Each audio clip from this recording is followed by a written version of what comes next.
একজন সাহাবী তার স্ত্রীকে বললেন, আমি নবীজিকে আমাদের বাড়িতে দাওয়াত দিতে চাই।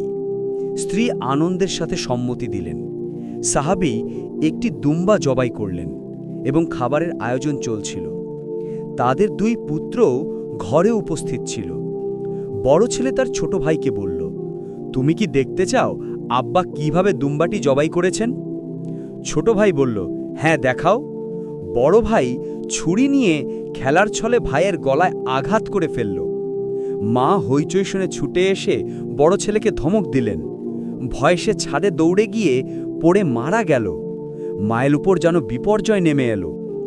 তবুও তারা নবীজির দাওয়াতকে বাতিল করেননি। তিনি দুই সন্তানের মৃতদেহ পাশের ঘরে রেখে খাবার প্রস্তুত করলেন। সাহাবী যখন নবীজিকে নিয়ে আসলেন, তখন রাসূল সাল্লাল্লাহু আলাইহি ওয়াসাল্লাম বললেন, আমি ততক্ষণ খাব না যতক্ষণ তোমার দুই পুত্র আমার সাথে না বসে। সাহাবী বললেন, ইয়া রাসূলাল্লাহ, তারা উভয়ে মৃত্যুবরণ করেছে। নবীজি তাদের মৃতদেহ আনতে বললেন। মৃতদেহ আনা হলে রাসূলুল্লাহ দোয়া করলেন। আল্লাহর ইচ্ছায় দুই শিশু জীবিত হয়ে উঠল। অতঃপর তারা নবীজির সাথে বসে খাবার গ্রহণ করল।